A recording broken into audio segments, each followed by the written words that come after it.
आपके उपरोक्त प्रश्न का जवाब देना बहुत मुश्किल है।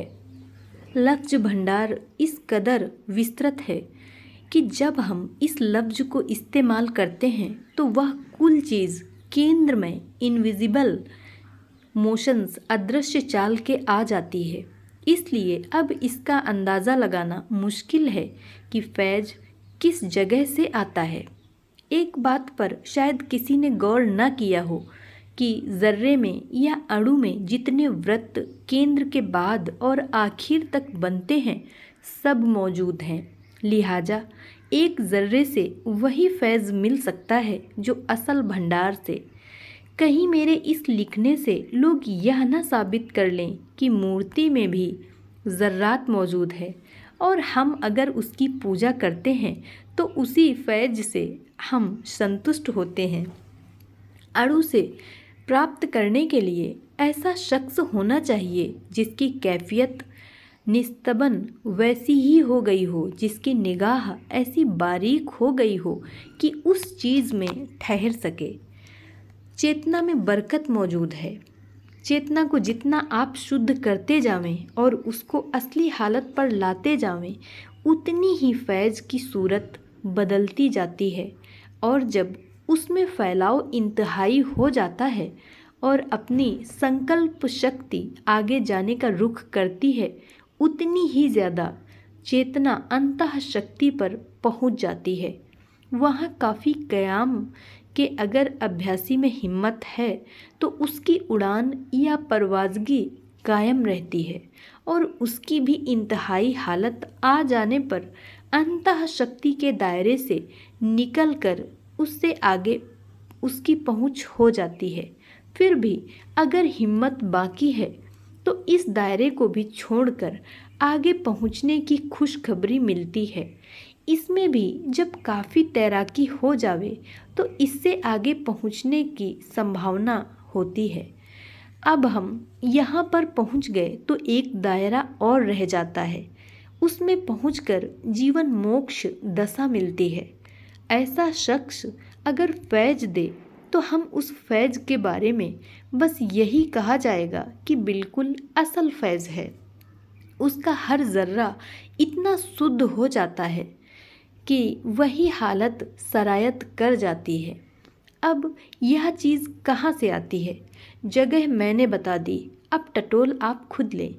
कभी कभी यह भी होता है हमारे यहाँ जबकि अभ्यासी बराहे रास्त फैज़ से अर्थात लाभान्वित होता है, उसकी वजह ज़्यादातर यह होती है कि उसका सिखाने वाला जिससे उसकी नलियाँ मिलती हुई हैं उसकी तरफ से यह चीज़ पैदा हो जाती है। और यह चीज़ कब पैदा होती है? जब सिखाने वाले के शख्स का हल्का झटका असल हालत में लग जाता है और यह चीज़ें खुद ब खुद हो जाती हैं। जिससे जितनी मोहब्बत और लगाव सिखाने वाले से है उतना ही फैज़ पा जाता है। अगर कहीं इंतहाई नुक्ते तक अपने सिखाने वाले से हो जाए तब तो फिर यह हो जाता है कि जो चीज़ उसको मिलती है सीखने वाले की तरफ भी हस्तांतरित होती रहती है। इसलिए बुज़ुर्गों ने बड़ा ज़ोर दिया है। मैं पुकार पुकार कर कहता हूँ कि भाई मर मिटना सीखो।